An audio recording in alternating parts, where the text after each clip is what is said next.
Bienvenidos al ciclo de encuentros virtuales de Medios de la Educación 2022 de Diario Los Andes. Muchas gracias por acompañarnos nuevamente. Daremos inicio a la segunda intervención de estos encuentros, cómo promover salud mental en las instituciones educativas, con Fernando Bertonati, que es licenciado y profesor en psicología, profesor de filosofía y diplomado en docencia universitaria.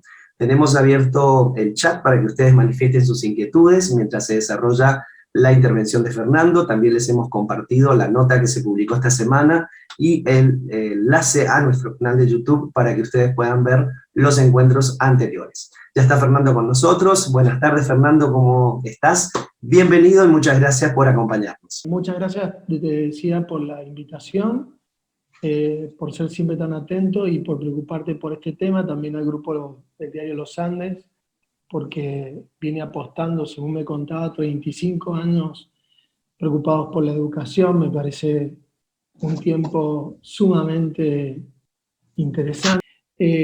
La gran pregunta es cómo promover espacios, digamos, más saludables en nuestras instituciones educativas, sean las de enseñanza obligatoria, nivel inicial, primario y secundario, o sean aquellas instituciones de nivel superior. Entonces, bueno, yo he preparado unas pequeñas diapositivas, no son muchas. Les cuento que, anticipando un poco, la charla va a durar apenas unos 30 minutos, 25 minutos, como mucho, y después tendremos un pequeño tiempo para si hay alguna pregunta, o compartir alguna reflexión, o también compartir alguna experiencia. Pero antes de ir a las diapositivas, quería como recobrar el encuadre en el que estamos.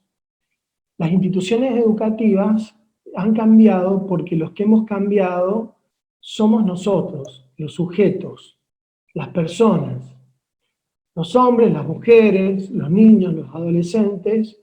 Después del tiempo que se llama pandemia, este tiempo podríamos llamarlo post-pandemia, aún no lo terminamos de saber, pero así lo han bautizado. También es un tiempo de posvinculación, porque vivimos un tiempo de desvinculación.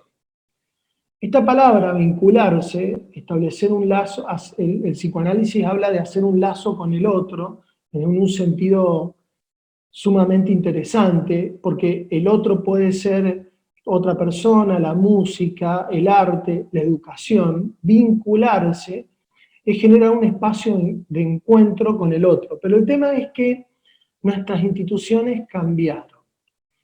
Y después del cese de todo lo que fue el confinamiento y el regreso a las aulas, que tuvo una dinámica bastante particular, y además que fue en nuestro país diferente, porque la problemática también se presentaba diferente en distintas regiones, ustedes recuerdan que nos encontrábamos con que volvíamos a la escuela y fue un proceso lento que aún yo creo como psicólogo estamos en él, estamos volviendo a las instituciones educativas, y en este volver nos damos cuenta que las cosas son más complejas, más lentas y más difíciles de lo que esperábamos. De hecho, se presentaron situaciones que podemos pensar que son de salud mental. Pero bueno, vamos a las diapositivas. Nuestra charla tiene como pregunta un interrogante que yo, lamento decirles, no tengo una respuesta definitiva. ¿Cómo promover la salud mental en las instituciones educativas? La primera respuesta que se me ocurre es, la verdad, que no lo sé. Lo que sí sé que juntos podemos ir construyendo espacios de promoción de esta salud mental, que se vio lastimada, herida, porque cuando uno padece algo, cuando uno padece algo en el ámbito de la salud mental, lo siente en el cuerpo, no hay otra forma de sentirlo, y en el cuerpo se ha sentido en el ánimo, quizás en el desánimo, en el malestar, que nuestra salud mental está deteriorada, está en una situación crítica, está en un tiempo donde las cosas necesitan tiempo, valga la redundancia, para poder acomodarse. Pero para empezar, empecemos por definir qué es la salud mental. Si lo tenemos que definir con una palabra, es llegar a un estado de bienestar que es complejo, que es complexivo, que es un bienestar físico, es mental y es social.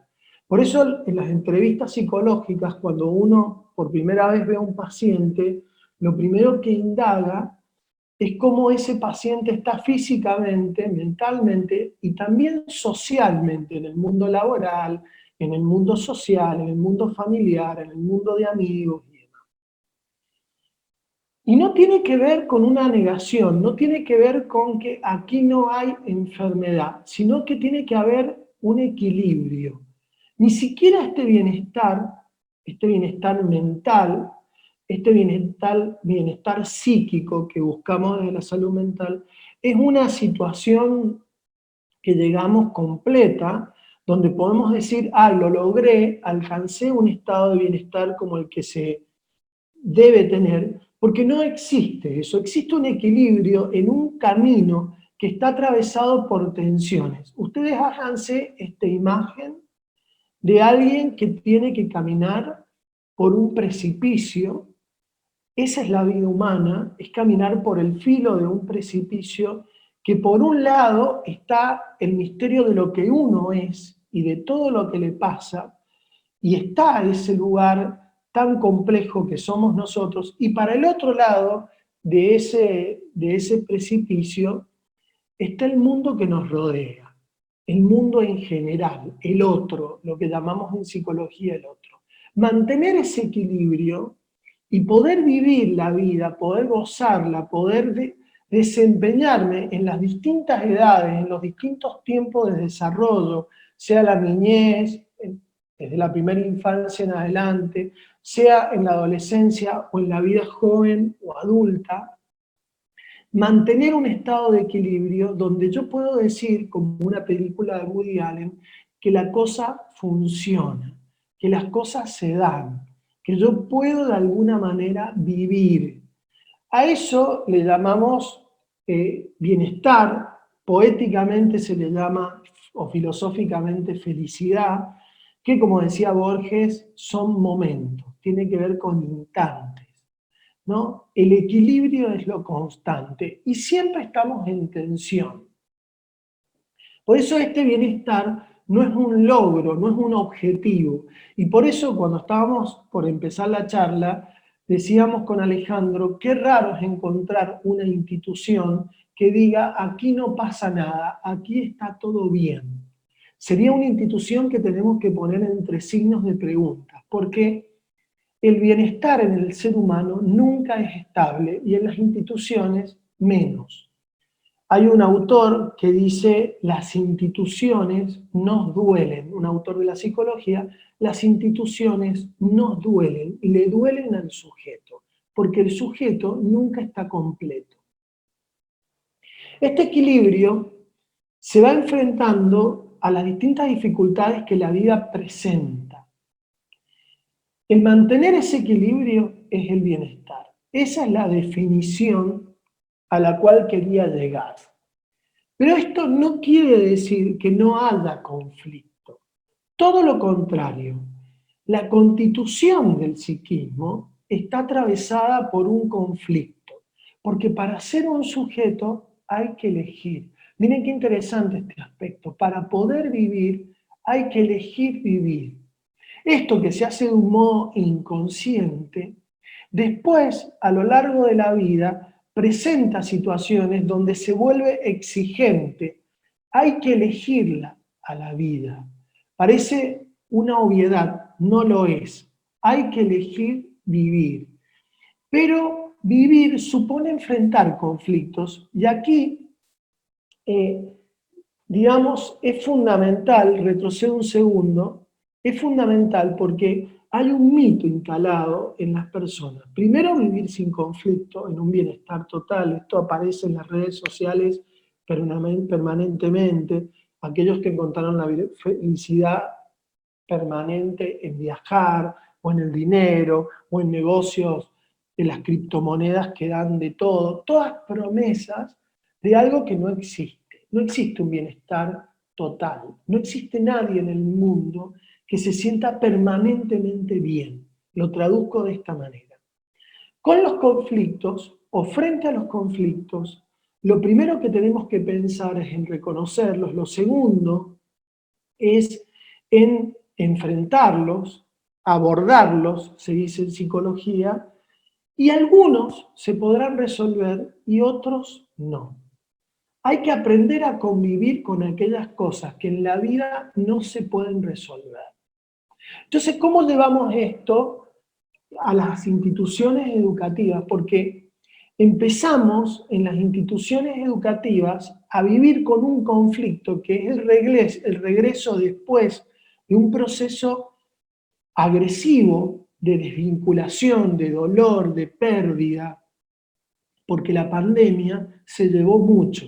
Si lo ponemos en contexto de nuestro país y también de nuestra educación, generó procesos de desvinculación, gente que quedó fuera del sistema, chicos que no pudieron acceder ni a los contenidos mínimos, pero no pudieron acceder tampoco a las experiencias mínimas, que es el encuentro con el otro. Por supuesto, esto estaba dado para cuidar la salud, esto estaba dado por una emergencia sanitaria, pero se iba creando una emergencia de salud mental, una emergencia psicológica, ¿no? Entonces, esa, digamos, comunidad educativa constituida por autoridades y por docentes, por las familias que venían atravesando particularmente, no solo en nuestro país, particularmente iba a decir en nuestro país, pero también en el mundo, bueno, esta crisis económica global, esta pérdida del empleo, del trabajo, esta desvalorización de las monedas a nivel mundial, estos niños, estas niñas, estos adolescentes que quedan en el desamparo, porque ven la muerte de cerca, porque la muerte se lleva a amigos de los amigos, a seres queridos, a abuelos, a padres, a madres, a hermanos. Esos niños y adolescentes que tienen que revincularse son los que hoy van a nuestras escuelas y traen en sus mochilas esta experiencia, con la única diferencia en relación a nosotros, que la vivieron como niños, que la vivieron como adolescentes.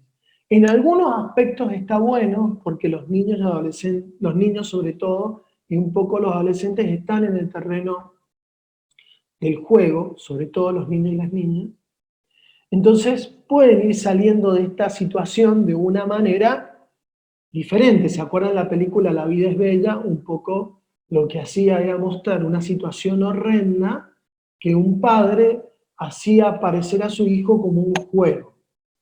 Pero la verdad que hoy sabemos de la psicología que a los chicos hay que decirle cómo pasan las cosas, con un lenguaje adecuado, pero cómo pasan las cosas. Y los chicos hoy están informados y saben de lo que pasó. Yo recuerdo padres que me decían, y madres que me decían que mandaban a sus hijos al club, porque abrieron los clubes antes que las escuelas y querían que sus hijos tuvieran contacto con alguien. Es decir, esos espacios que eran cotidianos para nosotros y que se daban como obvios, pasaron a ser lugares esenciales, lugares de emergencia. Por eso yo decía en el artículo, es un problema sistémico, porque es un problema político, social, económico, no solamente educativo. También lo es, pero no es solamente educativo. ¿Qué dispositivos nos permiten abordar y promover la salud mental en las instituciones educativas? Yo quiero agregar algo, no quiero que se me olvide. Pensemos en los fenómenos que se presentaron en estas instituciones. El año pasado, post pandemia, entre comillas, quisiera decirlo yo, hubieron gran cantidad de ideaciones suicidas y de intentos de suicidio en el nivel primario, en el nivel secundario y en las universidades. Hubieron realmente disociaciones tremendas en los chicos, crisis de angustia, padres desbordados, un exceso de demanda tremendo frente a las instituciones educativas, a tal punto que hay instituciones educativas que hoy, en el 2022, recibieron licencia o recibieron planteos de docentes con enfermedades o síntomas de enfermedades de psicopatología de salud mental, patologías que tienen que ver con la salud mental, otras vinculadas con la salud mental, con una resistencia a volver a un mundo tan demandante, porque estos niños, estas niñas y estos adolescentes y estas familias venían junto con los docentes y directivos con una historia y venían a demandarle a la comunidad educativa, y le demandan aún hoy, una respuesta de algo que no se termina de entender. ¿Qué vamos a hacer ahora? La respuesta es no sé, lo vamos construyendo juntos, vamos encontrando una salida. Pero tenemos algunos dispositivos, tenemos algunas formas de afrontamiento, algunas formas de poder abordar esto. El primero, parece una obviedad, pero no lo es el diálogo. Primero porque se perdió. Ustedes piensen, entre los desastres de la pandemia, fue una de las cosas más terribles que pasaron, fueron las violencias intrafamiliares que se agrandaron, se acrecentaron, y el acrecentamiento del abuso de menores en el ámbito intrafamiliar. O sea, ustedes piensen el riesgo y el dolor que pueden haber atravesado tantos niñas y adolescentes y tantas familias. Entonces, esta ruptura del diálogo, que es como romper al sujeto, donde se rompe el diálogo, se rompe la violencia. Yo creo que el diálogo está minusvalorado, no se le ha dado la importancia que tiene, porque el diálogo y sobre todo la escucha supone una gran posibilidad de intervención y de participación. Muchos padres, madres y niños y adolescentes hoy necesitan ser escuchados. A mí me encanta, la otra vez me contaba una experiencia una jueza que se estaba dedicando en el ámbito de su abordaje a dar charlas en las escuelas de lo que representaba por ley constituir un centro de estudiantes. Y a veces los directivos se quejaban, me traes un problema. No, no te traigo un problema, le decía esta mujer. Traigo un espacio de participación que los chicos están demandando. El primer dispositivo entonces es el diálogo. Otro dispositivo fundamental hoy es la capacitación docente. Nuestras instituciones necesitan urgentemente de repensar los lugares, las funciones docentes y los equipos para promover este bienestar de la salud mental y no el bienestar del consumo que tanto se propaga a través de las redes sociales y del cual son víctimas no solamente los adultos, también los adolescentes, los niños y demás. Entonces, esto es fundamental porque la capacitación docente, en mi opinión, tiene que dar un giro.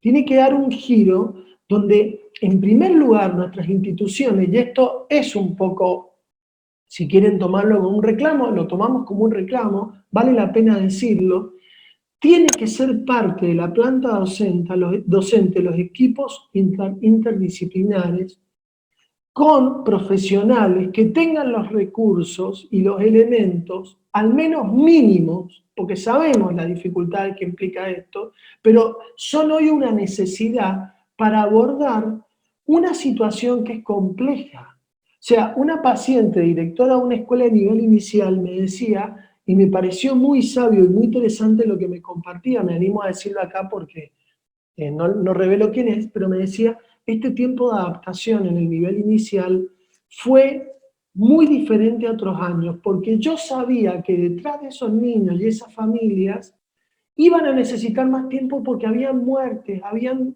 situaciones de pérdida de trabajo, de desvinculación y demás. Fíjense, eso que esta persona lo tiene por un sentido profesional y sentido común, tiene que estar sistémicamente instalado. El sistema tiene que prever esto. Y las capacitaciones no tienen que estar atravesadas por la fantasía de que un taller me va a solucionar todo. No, tenemos que generar espacios de capacitación permanente para que el docente no solamente sufra malestar, que lo tiene, sino que además no se desgaste en la tarea, porque si no, no llegamos a fin de año, no llegan a fin de año y es entendible. No sé si hay muchos docentes acá, pero me parece, no estoy viendo quiénes están presentes, pero seguramente alguno hay y lo sabe de lo que estoy hablando, y si son directivos más. Me adelanté, esto que adelanté como dentro de la capacitación, los equipos interdisciplinarios son un dispositivo fundamental, pero que a la vez la escuela tiene que trabajar en red. Tiene que trabajar en red con el centro de salud, con el hospital, en red con la municipalidad, en red con el club, en red con la policía, en red con los distintos dispositivos, el ETI, la prevención, los organismos que previenen el abuso de menores, los distintos organismos judiciales que tienen una posición de prevención ya en su abordaje, porque esto está instalado, es un paradigma, prevenir es un paradigma no solo de la educación, es de la salud mental y es también de los distintos ámbitos de cuidado de la ciudadanía, como puede ser el ámbito judicial, etc. Tenemos que trabajar en red. Y tenemos que trabajar en red, ahí viene un segundo reclamo, con organismos que también cuenten con los recursos mínimos y con el personal idóneo para poder abordar la complejidad del mundo en el que vivimos. Ya era complejo, ya se hablaba de un paradigma de la complejidad. Hoy estamos en la transición. Ayer hablaba con una amiga filósofa y me decía, pasarán años todavía para que nos terminemos de dar cuenta de lo que hemos vivido, de lo que hemos transitado y de lo que estamos transitando. Por eso, para ir terminando y abrir un espacio al diálogo, a la opinión, que me encantaría que sucediera, al decir, al construir ideas, que de acá todos salgamos con la cabeza un poco removida, pero con ganas de pensar cosas nuevas, porque es nuestro desafío, esto es lo que nos toca a nosotros como educadores. Yo soy psicólogo, pero también soy educador, y me encuentro con estas situaciones también en la universidad. Tenemos que decir que la escuela cambió, tenemos que decir que la universidad cambió. ¿Por qué? Porque cambiaron los sujetos. Eso les tiene que quedar claro. Segundo punto, estamos ante un no saber. Así se constituye el sujeto, pero hoy es visible. Estamos ante un no saber. Hay algo que no sabemos, hay algo que no entendemos, hay algo de esto que no terminamos de darle la vuelta. Además, tenemos que intervenir desde este no saber. Y es un poco la experiencia que yo les ponía, que es un paradigma filosófico del psicoanalista, que es la figura de Sócrates. O sea, Sócrates, el filósofo ateniense, que tenía esta costumbre de caminar por Atenas junto a sus jóvenes seguidores, partía de la pregunta para poder sacar del otro, él decía que era como su mamá, un partero, sacar del otro una verdad. Bueno, hoy es nuestro paradigma. Sacar del otro su verdad y hacer algo con eso. Revincularlo, escucharlo, más allá de las cosas necesarias. Los chicos tienen que aprender matemáticas, tienen que aprender lengua, si quieren, por poner dos líneas fundamentales de todo el sistema educativo. Pero tienen que aprender, es urgente que aprendan a vincularse. Lo otro es necesario, esto es urgente, porque necesitan ser personas, y necesitan ser personas felices, o que por lo menos lo intenten, que se animen a elegir la propia vida. ¿Cuál es el riesgo? ¿Dónde está el peligro? Sinteticémoslo en una frase. El silencio y la negación. Ese es el no camino. Acá no pasa nada, acá está todo bien, acá los padres son los mismos, acá en esta escuela no nos tocó, acá esto no es lo mismo que en otras instituciones y demás. El silencio y la negación son defensas, sobre todo la negación, son defensas que son buenas cuando nos defienden, pero que se pueden patologizar, se pueden transformar en patologías. También me animo a decirlo así, en patologías institucionales. Nuestras escuelas, nuestras instituciones, universidades, tienen que ser educativas, pero antes y a la par tienen que ser sanantes. Y no es el camino del silencio y la negación el camino que debemos elegir. El año pasado, alumnos de algunos colegios de la universidad, ante los intentos de suicidio, reclamaban ser escuchados porque algunas autoridades no querían hablar. Duele encontrarnos con el síntoma. Duele aceptar que esto nos pasa, pero nos pasa a todos. Tenemos que partir entonces de un no saber para descubrir qué hacer, cómo abordar el conflicto y en gran parte cómo convivir con él. Primero agradecerte por la claridad de esta intervención. Justamente el año pasado de lo que hablaste fue de la construcción del lazo, ¿no? Y todavía estábamos en tiempo de pandemia. Aquí entre los comentarios, María Rosa acercó algo de desánimo, que ella notó, de angustia. Andrea rescata la metáfora del equilibrista que habías traído.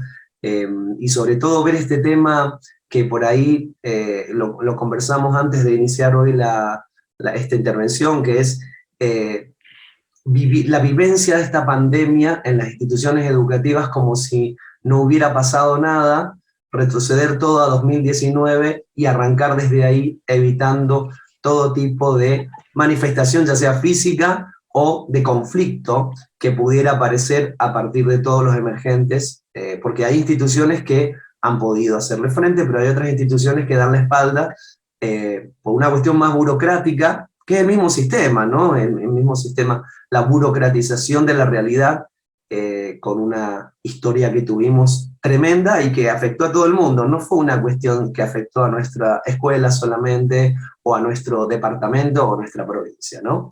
¿Qué pensás en relación con eso? Me parece que, o sea, que las dificultades para revincularse están. Acá hay educadores, algunos los conozco, otros no, pero las dificultades para revincularse están. Y son muy complejas. Y esto es visible, no hace falta ser psicólogo para darse cuenta.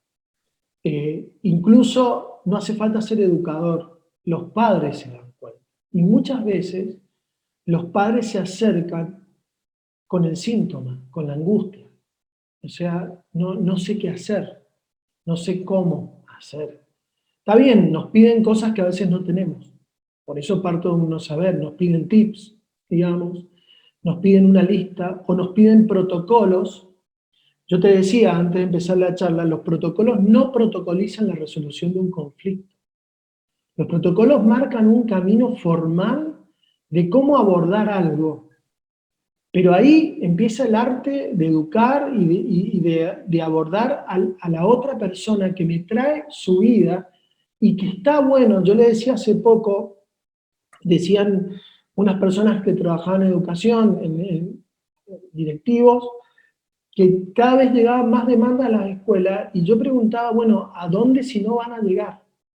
¿A dónde van a llegar? ¿A dónde van a ir a depositarlo? O sea, es fundamental hoy la función de la escuela, de la universidad, porque ustedes no crean que en la universidad los chicos de segundo año son los que tuvieron quinto en la pandemia y primero algunos no cursaron, también lo hicieron virtual.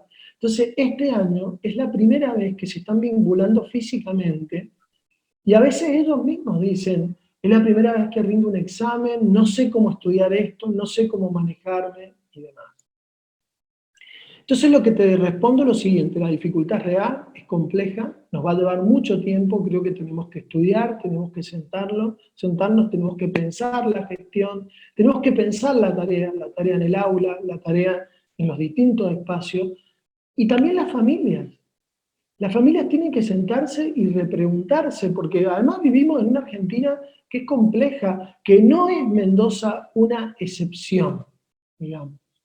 Es decir, cuando nos pasa algo, la primera defensa es decir que el conflicto es culpa del otro, de un presidente, una presidente, de un gobernador, de un político, de un cantante, de una estructura, del Fondo Monetario, no se busquen el culpable que quieran. Pero en realidad, los que tenemos que abordar el conflicto somos nosotros. Nos está pasando a nosotros. Y esto que he hablado yo acá, nos pasa. Nos pasa de diferente manera, pero nos pasa. Entonces, no es que cuando yo digo viene y alguien en una escuela es demandada, esa persona que esté escuchando, un docente, un directivo, una persona del servicio de orientación, no le duele el otro. Por eso, dice este autor, las instituciones le duelen al sujeto. Porque te duele la demanda del otro. Porque muchas veces partís de un no saber. De un no saber, no tenés una respuesta práctica para el tema. María Rosa dice que está bien que lleguen a las instituciones las demandas, pero también esa angustia nos sobrepasa y no sabemos qué hacer con nuestra angustia. Seguimos poniendo el cuerpo, la mente, el corazón, pero el costo es alto. Belén dice que lo más importante es que podamos poner estas conversaciones sobre la mesa, tener espacios para compartir. Sí, hay que dárselos y sobre todo rescato lo que vos traes del tema del conflicto, que el conflicto no nos asuste, o cambiar o ir mutando esta representación institucional de los conflictos. Las instituciones tienen una representación institucional de que a esto hay que sacárselo encima, resolvamos, hagamos, bueno, no pasó nada, acá chau, chau. No es tan así. Y si le sumamos a esta historicidad de cómo resolver un conflicto, 2 años que el conflicto ha sido asistimos o no asistimos, protocolo o no protocolo, la vacuna no la... Se hablaba solamente de eso. Hoy revincular a los chicos con un contenido escolar, y vincularlo con su propioceptividad en relación, vos recién decías que los chicos de segundo de universidad pasaron de quinto a la universidad, los de segundo año pasaron de séptimo a segundo año promovidos a tercer año en secundaria, y así con todos los niveles, ¿no? Es decir, se encuentran de repente con una dinámica que trata de dar respuesta con algo de otro tiempo 2 años, digo nada más, ¿no? A una realidad hoy. Bueno, yo te cuento una anécdota, ¿no? Viene eso, porque a veces Ale, las anécdotas son ilustrativas. Yo tengo una hija de la pandemia, es decir, nació un mes antes de que empezara la pandemia. Y la otra vez veíamos un video del jardín con mi esposa y veíamos que fuimos a un cumpleaños y no sabía qué hacer, digamos, cuando vino la piñata, ¿no? Entonces dijimos, mirá, no busca los caramelos. Claro, no conocía un cumpleaños. Es decir, nuestro otro hijo, con 2 años, ya había ido a cumpleaños. Ya más o menos, con los recursos que tenía, algo podía buscar porque tenía 2 años, entonces cazaba 2 caramelitos, pero más o menos entendía que ahí había una sorpresa y demás. Mi hija estaba ni siquiera sorprendida positivamente, no entendía qué pasaba, estaba paradita, miraba que un montón de chicos se agolpaban debajo de una bolsa, digamos, y para ella era una cosa más. Entonces me hizo pensar a mí, claro, cuántas cosas quedamos por supuestas, ¿no? Porque todavía no terminamos de asimilar lo que hemos vivido. Yo me acuerdo las primeras experiencias, me he conectado a veces, no sé si les ha pasado, con lo que yo sentía en los primeros momentos de la pandemia, que nos íbamos a los supermercados y comprábamos y nos decían, no se va a poder salir y qué sé yo, y esto. Y era una incertidumbre que recuerdo que esa sensación no la he vivido nunca en mi vida. O sea, no la había vivido de esa manera. Quizá me empatizo un poco con aquel que vive en una guerra, porque debe ser algo así, como que el mundo se desarma, ¿no? Lo quiero poner en palabras, ¿no? Entonces, pero miren qué importante pasamos a ser. Sostener a otros después de que el mundo se desarmó. O sea, no captamos la dimensión de lo que esto significa, de lo que significa nuestro rol. ¿No? Piensen que las escuelas son lugares donde muchos chicos van a comer, donde muchos chicos comían, donde muchos chicos se vinculaban únicamente ahí, donde tenían un par con quien compartir un rato. Bueno, es fundamental nuestro rol, es bellísimo además. Pero obviamente comparto lo que dice esa señora, es decir, nos sentimos devastados, por eso es importante, yo ponía un ejemplo en el artículo, de que en una institución educativa empezaron a presentar licencias y licencias y licencias, y yo le dije a la directora, dedícate a gestionar, por esto, digamos, algo está pasando, porque algo está sucediendo ahí, es un síntoma. Lograr el equilibrio entre los docentes afectados también ante esta situación y los alumnos y pares no ha sido fácil, es indispensable capacitación y acompañamiento permanente. Muy útil estos espacios también para nosotros. Yo soy docente de nivel inicial. Si bien ahora no estoy ejerciendo, he estado en capacitaciones docentes, por eso pongo ese equilibrio, porque el docente ha estado afectado, hemos estado afectados por esta situación, y hemos vuelto a la escuela con niños, con pares, con equipos directivos afectados también por todo esto. Entonces, ese equilibrio, esa salud mental de la que habla usted, nos ha costado mucho encontrarla, ponerla en práctica para otro, teniendo no hablo de un desequilibrio mental, sino un desequilibrio emocional a veces, nosotros. Entonces, por eso hablo de una capacitación y un acompañamiento permanente, y estos espacios como este nos hace muy bien a todos, realmente. Así que bueno, gracias.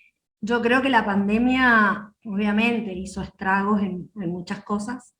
Creo también que hay que ser positivo, y yo por ahí digo, bueno, qué bueno que vino una pandemia también, que nos permite rever tantas cosas que ya estaban mal.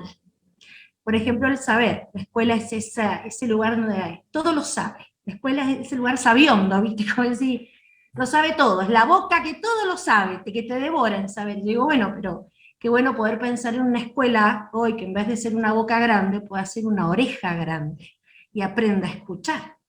Porque la escuela estuvo muchos años sin escuchar, y dar por supuesto que tenía el saber y la verdad. Entonces, algo para aportar desde lo bueno quizás fue para nosotros el vínculo con las familias. Tener un grupo de WhatsApp o una comunicación fluida era pecado. Vos le dabas tu número de WhatsApp a una madre y era condenarte a la locura, y de pronto pudimos conectarnos con infinidad de padres y poder entrar a las casas y ver qué pasaba en cada familia, incluso hasta saber de la vida de niños que no, en otras circunstancias no hubiéramos sabido de esas realidades. Entonces eso me parece que es positivo. Pienso en esto de preguntar, y me quedé pensando en lo que dijiste de Sócrates, y dije, bueno, también tenemos la alegoría de la caverna, ¿no? Entonces, no vaya a ser que nos quedemos encerrados y ese miedo nos impida salir a ver esa luz que hay afuera de la caverna, y hay que animarse. Y el vínculo con las familias me parece que es importante. Yo creo que o nos unimos o nos hundimos. No nos queda otra que trabajar con las familias. Todos pasamos por lo mismo, todos lo estamos padeciendo. Nos espera una escuela nueva, más abierta, con más capacidad de escucha, mucho trabajo de emociones, más desarrollo de esto, ¿no? Una escuela más, una educación más humana, algo que nos humanice, porque creo que durante muchos años hemos tenido una escuela también que se ha olvidado de esto, de que habían allá adentro seres humanos. Es todo un desafío, yo sé que los padres están muy demandantes, los padezco a veces, pero también los agradezco, porque creo que si no tuviéramos padres y familias, no tendríamos niños, no tendríamos una escuela. Digo porque, bueno, se habla de la pandemia, es verdad, hizo cosas tremendas, pero creo que también nos abrió puertas para pensar y repensar una escuela nueva, y es un gran desafío. Un gusto realmente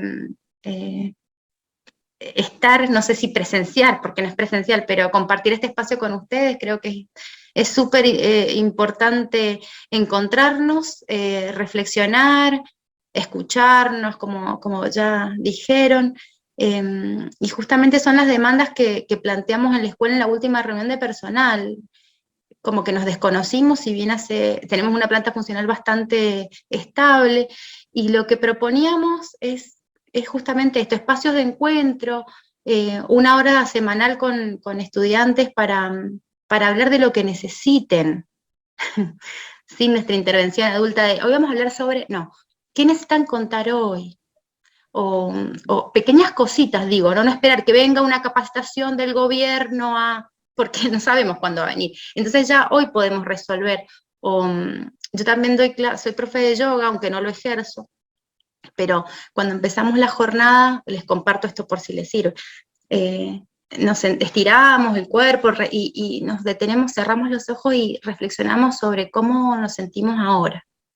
Entonces en la hoja del área que estemos trabajando hacemos una carita, yo lo hago en el pizarrón también, e identificamos y nos autorreconocemos en ese sentir.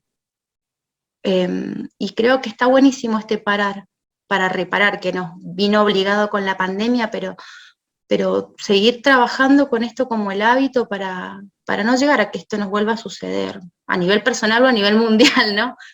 Pero el espacio de encuentro generado y gestado por quienes hacemos educación hoy, como ya decían, es muy importante, sin esperar, vuelvo a reiterar, que otros desde afuera nos lo vengan a dar. Si no, es la simple excusa de dejo para después y no hacemos nunca. Agradecemos siempre estos espacios de intercambio, de diálogo, de escucha, de contención mutua, porque también de eso se trata. Y bueno, me quedo centralmente con esta necesidad de no hacer silencios y de ponerle palabra, y dejar que la palabra circule. Eso es muy sanador para todas las instituciones. Nos llevamos mucho con tu intervención, ya estamos en tiempo, así que te agradecemos, les agradecemos a todos también que nos hayan acompañado y que nos sigan acompañando. Nuestra idea siempre es tratar de traer un aporte para que cada especialista que nos acompaña nos deje algo para poder seguir pensando. Y Fernando, cada intervención de cada año, que lo tenemos desde antes de la pandemia con nosotros siempre, y lo vamos invitando cada año, sus aportes siempre son muy bienvenidos y nos llevan siempre a seguir pensando. Fernando, muchísimas gracias. No, gracias a vos y gracias a todos los que han estado, a todas. Gracias por el tiempo, por las ganas y por la participación. Mucho cariño. Bueno, muchas gracias. Mañana ya van a poder ver esta intervención, si la quieren volver a revisar y a compartirla también en nuestro canal de YouTube. Muchísimas gracias y nos estamos viendo. Hasta luego.